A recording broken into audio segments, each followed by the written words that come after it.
राहुल गांधींच्या पुण्यातील छात्रों की गूंज कार्यक्रमानंतर आता राजकीय वर्तुळात आरोपांची गूंज ऐकायला मिळू लागली आहे। राहुल गांधींच्या कार्यक्रमाला 12 तास उलटत नाहीत तोवर मुख्यमंत्री देवेंद्र फडणवीसांनी जेनझींसोबत नागपूरच्या रेशीम बागेत संवाद साधला।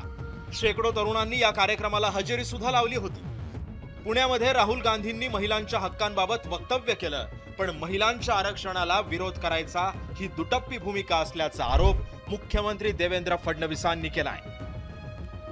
संविधानाच्या प्रक्रियेमध्ये सर्वात मोठी व्यवस्था संसद आहे। त्या संसदेमध्ये 33% महिला खासदार पोचल्या पाहिजे हा प्रयत्न मोदीजी करतायत आणि त्याला राहुल गांधी विरोध करतायत।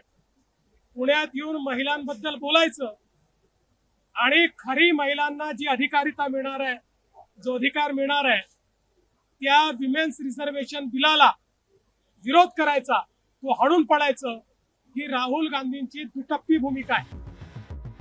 महाराष्ट्राची खरी जेनझी ही रेशीमबाग मैदानावर आल्याचा दावा सुद्धा फडणवीसांनी केलाय। हे सांगताना पुण्यामध्ये छात्रों की गूंजसाठी आलेली गर्दी ही कृत्रिम असल्याचा एक प्रकारे आरोपच केलाय। आजही आपण बघितलं जवळपास 20 ते 25 हजार लोक संपूर्ण रेशीमबाग ग्राउंड भरलेला आहे आणि आज महाराष्ट्राची खरी जेनझी आपण बघितली 4100 जवळपास 4100 मुलं आणि मुली ढोल ताशा घेऊन या ठिकाणी त्यांनी एक नवीन वर्ल्ड रेकॉर्ड तयार केला। जेनझींसोबत संवाद साधताना त्यांनी आपण राजकारणात व्यवसाय म्हणून आलो नाही तर राजकारण आपण मिशन म्हणून स्वीकारल्याचं फडणवीसांनी सांगितलं। मैं जिस प्रकार से पॉलिटिक्स में आया तो पॉलिटिक्स ये मेरे लिए कोई मेरा व्यवसाय नहीं है, it is my mission and I believe कि politics is an instrument for socio economic change. एक ऐसा उपकरण है जो सामाजिक आर्थिक परिवर्तन कर सकता है। मुख्यमंत्री देवेंद्र फडणवीसांनी आपल्या कार्यक्रमातून संविधानाचा मान ठेवला तर राहुल गांधींनी संविधानाचा अपमान केल्याची टीका भाजपनं केली आहे। भारतीय जनता पार्टीने तर तरुणाईला कधीच त्या ठिकाणी हाक दिलेली आहे आणि त्याच्यामुळे जर आपण झेनझींच्या संवादाच्या संदर्भात तुलनात्मक दृष्टीनं पाहिलं तर मला वाटतं पूर्णपणे राजकीय भूमिका घेऊन झेनझींच्या विषयांवर स्वार होऊन आपली राजकीय पोळी भाजण्याचा केविलवाना प्रयत्न करताना राहुल गांधी या ठिकाणी दिसत आहेत। काँग्रेसनं फडणवीसांच्या कार्यक्रमावर टीका केली आहे। राज्यातील सगळ्या तरुणांची आणि विद्यार्थ्यांची अवस्था वाईट असल्याचा आरोप हा काँग्रेसनं केलाय।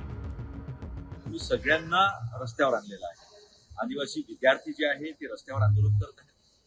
आश्रमशाळेमध्ये मुलं मरत आहेत, निवासी शाळेमध्ये मुलं विषबाधा होऊन मरत आहेत आणि तुम्ही जेनझीशी चर्चा करून राहिले। तुम्ही पहिले काम करा, ही मुलं यांना त्रास झाला नाही पाहिजे, आदिवासी मुलं रस्त्यावर नाही आले पाहिजे, मुलं शिक्षणासाठी लायब्ररीमध्ये असले पाहिजे। MPSCचे मुलं रस्त्यावर, ज्युनियर इंजिनिअरिंगच्या परीक्षा करणारे, कॉर्पोरेशनच्या परीक्षा देणारे ते मुलं रस्त्यावर आणि जे रस्त्यावर येऊ शकत नाही ते सरस वर्गात। हे तुमच्या याचं फलित आहे, हे लक्षात ठेवा। रोहित पवारांनीही मुख्यमंत्र्यांच्या कार्यक्रमावर टीका करणारा एक ट्विट केलाय। रेशीमबाग मैदानावरील जमा केलेली गर्दी ही वेळ कधी संपते याची वाट पाहत असल्याचं रोहित पवार म्हणाले। काल उत्साह मुला मुलींचा बघा, मुलींचा सहभाग तिथं बघा। काल ही आलेली गर्दी होती आणि जर तुम्हाला आणलेली गर्दी बघायची असेल ती तुम्हाला नागपूरच्या आजच्या कार्यक्रमामध्ये बघता येईल। आणलेली जी गर्दी असते, कधी कार्यक्रम संपतोय हे ते बघत असतात आणि घरी कधी जायचं हे त्यांच्या डोक्यात असतं। पण काल जे सगळे विद्यार्थी तिथं मोठ्या प्रमाणात आले होते त्यांचं मत एवढंच होतं की ही व्यक्ती, नाहीतर जे काय सरकार आज आहे त्याच्या विरोधात जे वातावरण होत आहे, नाहीतर सरकार जे काही लोकांसाठी करत नाही याला कुठे ना कुठेतरी परिवर्तन झालं पाहिजे अशी लोकांची सुद्धा भूमिका आहे। विरोधक आणि सत्ताधाऱ्यांचे टीकेचे वार आणि पलटवार सुरू असले तरी सुद्धा जेनझींच्या मनातलं ऐकण्यासाठी सत्ताधारी आणि विरोधक उत्सुक आहेत, हे सकारात्मक म्हणावं लागेल। तेजस मोहतरेसह ब्युरो रिपोर्ट, जय महाराष्ट्र, नागपूर।